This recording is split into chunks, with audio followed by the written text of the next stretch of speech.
بسم اللہ الرحمن الرحیم۔ شروع اللہ کے نام سے جو بڑا مہربان اور نہایت رحم کرنے والا ہے۔ 1,00,000 حج اور 10,000 قرآن پاک پڑھنے کا ثواب ملے گا جو یہ تسبیح پڑھے گا۔ محمد صلی اللہ علیہ وآلہ وسلم نے فرمایا، محترم ناظرین، قرآن پاک اللہ تعالیٰ کی آخری آسمانی کتاب ہے جو اللہ تعالیٰ نے اپنے پیارے محبوب صلی اللہ علیہ وآلہ وسلم پر 23 سال کے عرصہ میں نازل فرمائی۔ یہ کلام پاک ایک ہی مرتبہ نازل نہیں ہوا بلکہ 23 سال کے عرصہ میں تھوڑا تھوڑا نبی آخر زماں صلی اللہ علیہ وآلہ وسلم پر نازل ہوا، اور اس میں اللہ تعالیٰ نے تمام جنس و انس کی ہدایت اور رہنمائی کے مختلف صورتوں اور آیات کا حوالہ دیا کہ جن کی تلاوت اور وظائف کر کے انسان اپنی دنیا اور آخرت سنوار سکتا ہے، اور اس کلام میں موجود مختلف صورتوں، آیات اور حوالہ جات سے اپنی مشکلات اور تنگ دستیوں کو دور کرنے اور اپنی خواہشات کی تکمیل کے لیے وظیفہ اور ذکر کر سکتا ہے۔ قرآن پاک میں ارشاد ہوتا ہے کہ بے شک دلوں کا سکون تو اللہ کے ذکر میں ہے، اس لیے انسان سکون قلب کے لیے اللہ تعالیٰ کی عبادات اور قرآن پاک کی تلاوت کر کے خود کو تر و تازہ اور پرسکون محسوس کرتا ہے۔ اس کے علاوہ اللہ تعالیٰ نے شیاطین، جنات اور مختلف قسم کی دیگر مخلوقات سے محفوظ رہنے کے لیے بھی مختلف صورتوں اور آیات کا حوالہ دیا ہے، حتیٰ کہ انسان کی رزق میں وسعت، برکت اور کشادگی کے لیے بھی اللہ تعالیٰ نے سینکڑوں آیات متعارف کرائیں جو اسی کلام پاک کے اندر موجود ہیں، اور اللہ تعالیٰ نے اپنی وحدانیت کا تعارف بھی اسی کلام پاک کے ذریعے انسانوں تک پہنچایا، جس کے ذریعے لوگ اللہ تعالیٰ کو واحد و یکتا جان کر اسی کو قادر مان کر اس کی عبادت کرتے چلے آتے ہیں۔ اسی طرح سے ہمارا آج کا وظیفہ بھی ایک ایسی صورت کی آیات کا وظیفہ ہے کہ جن کلمات کو پڑھنے سے ثواب تو ملے گا ہی، لیکن اس کے ساتھ ساتھ 1,00,000 حج اور 10,000 قرآن پاک پڑھنے کا ثواب بھی ملتا ہے۔ حضرت محمد صلی اللہ علیہ وآلہ وسلم نے فرمایا، جو اللہ تعالیٰ کے پاک کلام کی اس صورت کی آیات کی تلاوت کرتا ہے، اللہ تعالیٰ اسے بے حساب و کتاب ثواب عطا فرماتا ہے، اس کی دنیا و آخرت سنور جاتی ہے، اس کی مشکلات ختم کر دی جاتی ہیں اور اس کی خواہشات کو پورا کر دیا جاتا ہے۔ ناظرین، وظیفے میں آگے بڑھنے سے پہلے یا ان آیات سے متعارف کرانے سے پہلے آپ کو اللہ تعالیٰ کے پاک کلام کا مختصر تعارف بیان کرتے ہیں۔ قرآن میں صرف اللہ تعالیٰ کا کلام ہے، کسی انسان، جن، فرشتے کا کلام اس میں شامل نہیں۔ اسے اللہ تعالیٰ نے خود ہی کلام اللہ یا آیات اللہ فرمایا ہے۔ ارشاد باری تعالیٰ ہے، تاکہ وہ کلام اللہ کو سن لے۔ وہ اللہ کے آیات کی تلاوت کرتے ہیں۔ قرآن اللہ تعالیٰ کا کلام ہے اور کلام کرنا اللہ تعالیٰ کی صفت ہے، اس لیے یہ بھی اللہ تعالیٰ کی ذات کی طرح غیر مخلوق ہے۔ بے شک وہ لوگ جو اللہ کی کتاب پڑھتے ہیں اور نماز قائم کرتے ہیں اور ہم نے انہیں رزق دیا، اس میں سے پوشیدہ اور اعلانیہ خرچ کرتے ہیں، وہ ایسی تجارت کی امید رکھتے ہیں جو ہرگز ضائع نہ ہوگی۔ آپ صلی اللہ علیہ وآلہ وسلم نے تلاوت قرآن پر ثواب کی بشارت یوں ارشاد فرمائی، جو شخص قرآن مجید کے ایک حرف کی تلاوت کرے گا اسے 10 نیکیوں کا ثواب ملے گا۔ میں یہ نہیں کہتا کہ علم ایک حرف ہے، بلکہ الف ایک حرف ہے، لام ایک حرف ہے اور میم ایک حرف ہے۔ ناظرین، اللہ تعالیٰ کے بہت سے بندے ایسے ہیں جنہیں حج کرنے کا شوق ہے، لیکن وہ حج اور عمرہ نہیں کر سکتے کیونکہ ان کے پاس اتنا مال نہیں، اتنی دولت، اتنا پیسہ نہیں کہ وہ حج کر سکیں، اور دوسرا اللہ جسے چاہتا ہے وہی حج اور عمرہ کرتا ہے۔ یعنی اگر پیسہ ہے بھی، لیکن اگر اللہ نہ چاہے تو وہ بندہ حج اور عمرہ نہیں کر سکتا۔ تو آج آپ کو جو کلمات پڑھنے کے بارے میں بتائیں گے، اگر آپ وہ کلمات، وہ آیات پڑھ لیتے ہیں، آپ کو پورے 1,00,000 حج کے برابر ثواب ملے گا۔ اسی طرح اگر آپ دن رات مکمل قرآن پاک نہیں پڑھ سکتے یعنی چند ایک صورتیں پڑھ لیں یا کوئی آیات پڑھ لیں لیکن پورا قرآن نہیں پڑھ سکتے تو یہ وہ آیات ہیں جن کو پڑھنے سے آپ کا حج بھی ہو جائے گا اور آپ کے قرآن پاک بھی ختم ہوں گے۔ تو ناظرین، جس صورت کی یہ آیات ہیں، اس صورت کے حوالے سے نبی پاک صلی اللہ علیہ وآلہ وسلم نے فرمایا کہ جو شخص اس صورت کی تلاوت کرے گا خدا اس کے عیب چھپائے گا، اسے خوف کی حالت اور حساب و کتاب کے موقع پر پریشانی میں آرام و سکون بخشے گا۔ تو وہ آیات ہیں، پارہ نمبر 25 سورۃ جاثیہ کی آخری 2 آیات ہیں جن کو پڑھنے سے 1,00,000 حج اور 10,000 قرآن کے برابر پڑھنے کا ثواب ملتا ہے۔ تو وہ آیات ہیں، پارہ نمبر 25 سورۃ جاثیہ کی آخری 2 آیات ہیں جن کو پڑھنے سے 1,00,000 حج اور 10,000 قرآن پاک کے برابر پڑھنے کا ثواب ملتا ہے۔ سورۃ جاثیہ قرآن کی 25ویں سپارے میں واقع 45ویں سورت ہے جو مکی صورتوں کا حصہ ہے۔ جاثیہ گھٹنوں کے بل بیٹھنے کے معنی میں ہیں۔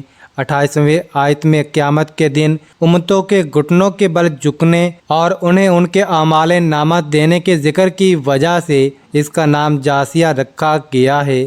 صرف ایک بار یہ تسبیح پڑھنے کی دیر ہے۔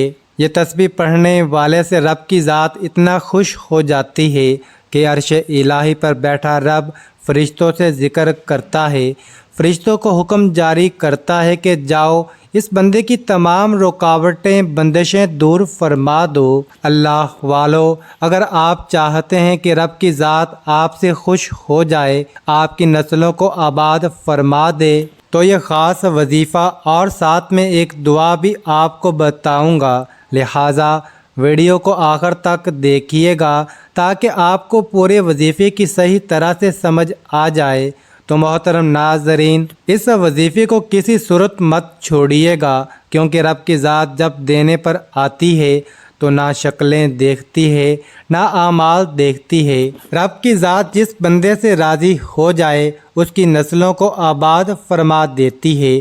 اگر آپ بھی اپنی نسلوں کو آباد دیکھنا چاہتے ہیں، اپنے گھر سے بے سکونی کا خاتمہ چاہتے ہیں، تو یہ خاص وظیفہ کسی صورت نہ چھوڑنا۔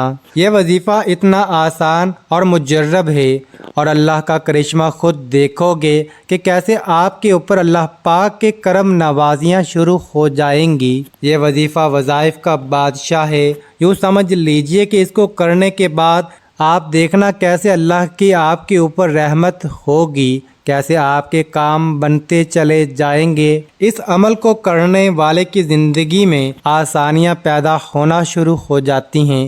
اس عمل کو کرنے والے کی زندگی سے مشکلات ختم ہونا شروع ہو جاتی ہیں۔ اس وظیفے کو کرنے والے کے تمام بگڑے کام بننا شروع ہو جاتے ہیں۔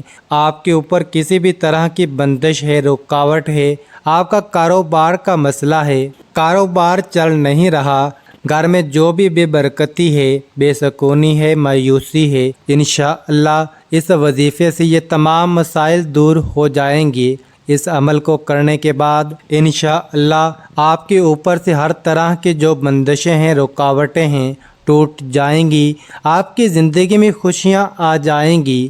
جو بھی آپ کے مقصد ہیں، جو بھی آپ کی حاجتیں ہیں، وہ پورا ہونا شروع ہو جائیں گی۔ پہلے جو بھی آپ کام کرتے ہو وہ صحیح نہیں ہوتا، آپ کے ذہن میں کوئی مقصد ہے، آپ کسی کام میں لگے ہوں، اس میں آپ کو کامیابی نہیں مل رہی، اس عمل کو کرنے کے بعد انشاءاللہ ہر طرح کی آپ کے اوپر بندش، رکاوٹ، نظر اور حسد سب دور ہو جائے گا اور آپ کی تمام حاجتیں پوری ہو جائیں گی۔ جو بھی آپ کا مسئلہ ہے انشاءاللہ وہ دور ہو جائے گا۔ آج صرف ایک تسبیح پڑھیں اور اس تسبیح کو آپ نے ضرور پڑھ لینا ہے، اور اس نایاب وظیفے کی برکت سے آپ کے ہاتھوں میں دولت ہوگی، آپ کے ہاتھوں میں پیسہ ہوگا، انشاءاللہ دیکھ لینا غیب سے آپ کے لیے دولت کا بندوبست ہو جائے گا۔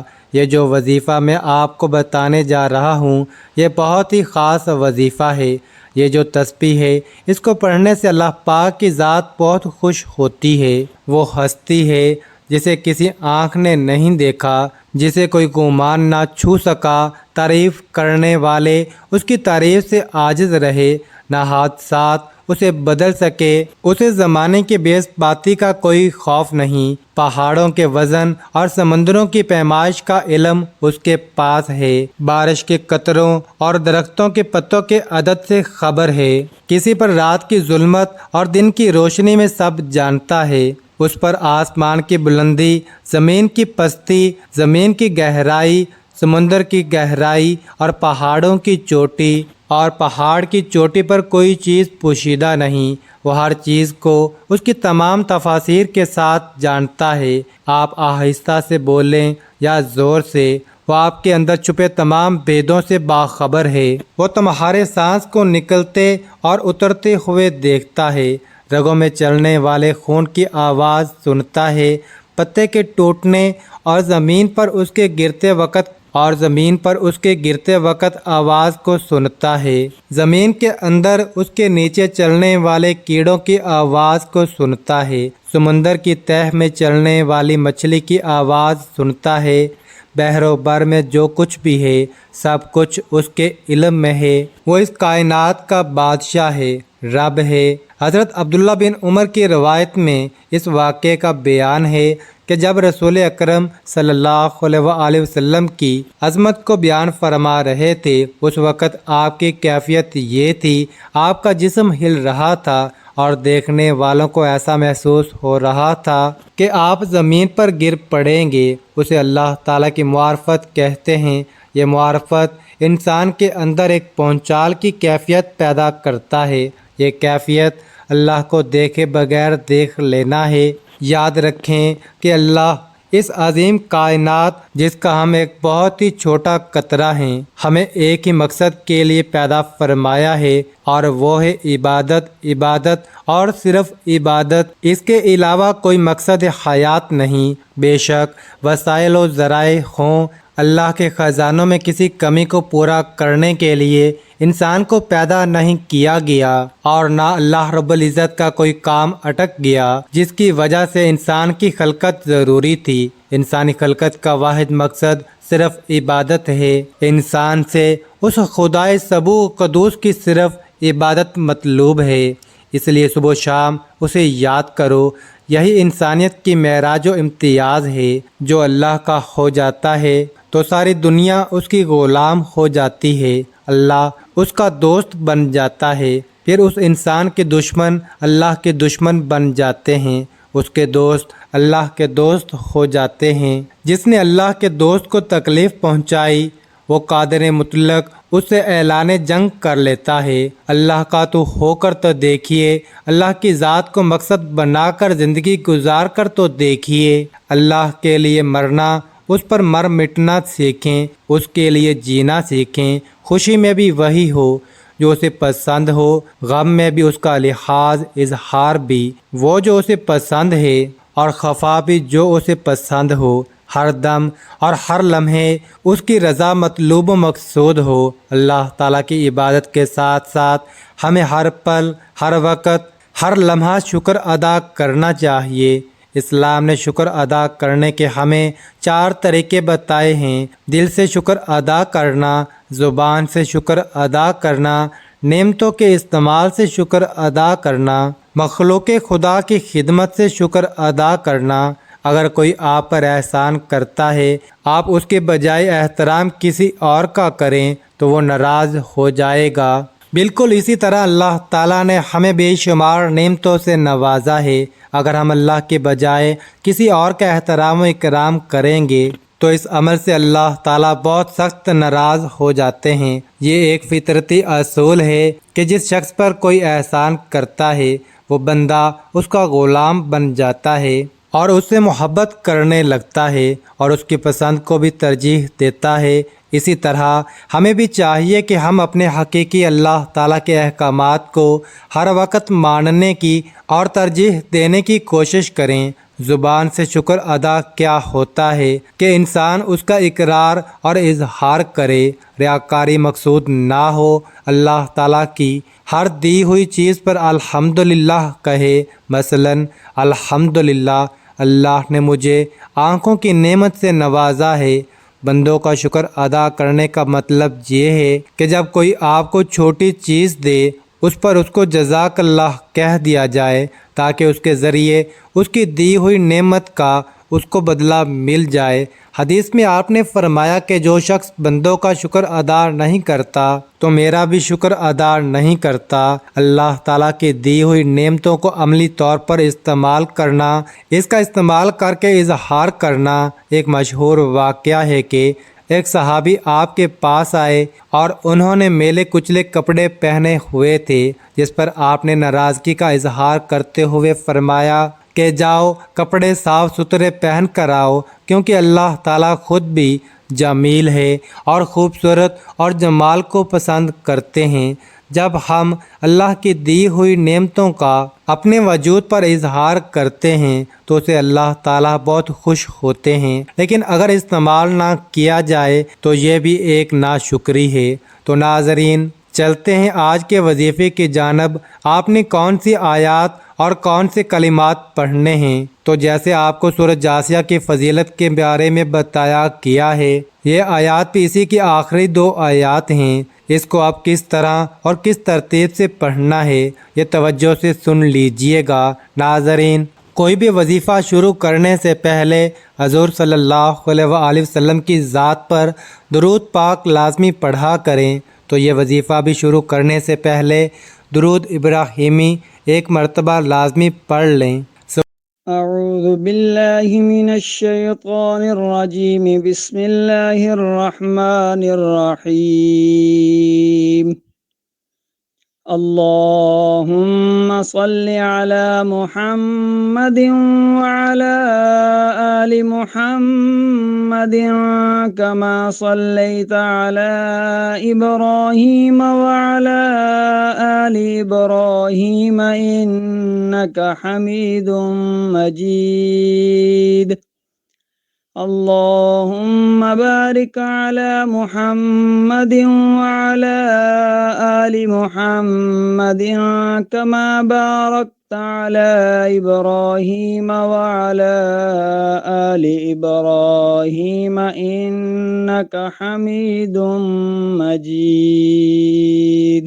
تو آپ کی نیت سے میرے ساتھ بھی پڑھ لیں۔ ناظرین، درود پاک پڑھنے کے بعد آپ نے سورۃ جاثیہ کی آخری 2 آیات پڑھنی ہیں کہ جس کے پڑھنے سے 1,00,000 حج کا ثواب اور 10,000 قرآن پاک پڑھنے کا ثواب ملتا ہے۔ حضور پاک صلی اللہ علیہ وآلہ وسلم کا فرمان ہے، اور وظیفہ شروع کرنے سے پہلے اور بعد میں درود پاک پڑھنے سے کوئی بھی وظیفہ، کوئی بھی کام، اس کی قبولیت میں کوئی شک نہ رہتا ہے۔ تو آج کی وجہ سے آیات بھی سماعت فرما لیں۔ فَلِلَّهِ الْحَمْدُ رَبِّ السَّمَاوَاتِ وَرَبِّ الْأَرْضِ رَبِّ الْعَالَمِينَ وَلَهُ الْكِبْرِيَاءُ فِي السَّمَاوَاتِ وَالْأَرْضِ وَهُوَ الْعَزِيزُ الْحَكِيمُ۔ بس اللہ ہی کے لیے سب تعریف ہے، جو آسمانوں کا رب اور زمین کا رب، تمام جہانوں کا رب ہے، اور اسی کے لیے آسمانوں اور زمین میں سب بڑائی ہے، اور وہی سب پر غالب کمال حکمت والا ہے۔ یہ بہت ہی کمال کی آیات ہیں، اس میں اللہ تعالیٰ کی تعریف بھی ہے، اس کی بڑائی اور اس کی حکمت کو بیان کیا گیا ہے۔ جو شخص یہ آیات یاد کر لیتا ہے اور چاہے تو چلتے پھرتے بھی ان آیات کی تلاوت کر سکتا ہے۔ اس کی تلاوت، اس کا ورد کرنے سے انسان کی تمام مشکلات دور ہو جاتی ہیں، اس کا رزق وسیع کر دیا جاتا ہے، وہ اللہ تعالیٰ کا محبوب بندہ بن جاتا ہے، اس کو ڈھیروں ثواب ملتا ہے، اس کے ماں باپ کو بھی بہت ثواب ملتا ہے۔ اس کی تلاوت کرنے والے کو 1,00,000 حج اور 10,000 قرآن پاک پڑھنے کے برابر ثواب ملتا ہے۔ اللہ پاک سے اپنی حاجت کو طلب کریں، انشاءاللہ اللہ پاک اس کی حاجت کو پورا فرما دے گا۔ اگر آپ کا کوئی بھی وظیفہ آپ کے کام نہیں آ رہا تو یہ عمل لازمی کر کے دیکھ لیں، انشاءاللہ اس عمل کے بعد پتہ چلے گا کہ وظائف عام کیسے کرتے ہیں۔ ساری زندگی عمل کرتے رہو گے اور دولت پیسے دونوں ہاتھوں سے سمیٹتے رہو گے۔ جس نے اس عمل کو کیا مال و دولت بے حساب اور بے تحاشا پایا ہے۔ تو محترم ناظرین، جب آپ اس عمل کو کرو گے انشاءاللہ آپ دیکھو گے کیسے آپ کے کام بنتے چلے جائیں گے۔ جو بھی آپ کے کام اٹکے ہوئے ہیں وہ صحیح ہو جائیں گے۔ آپ کا دولت کا مسئلہ ہے، صحت کا مسئلہ ہے، بیماری کا مسئلہ ہے، جو بھی آپ کی زندگی میں مشکلات چل رہی ہیں انشاءاللہ وہ دور ہو جائیں گی۔ آپ کی زندگی میں خوشیاں آ جائیں گی، آپ کی زندگی میں آسانیاں آنا شروع ہو جائیں گی۔ لیکن آپ نے دعا بھی مانگنی ہے اللہ پاک سے کہ اے میرے اللہ میری زندگی میں آسانیاں پیدا کر دے۔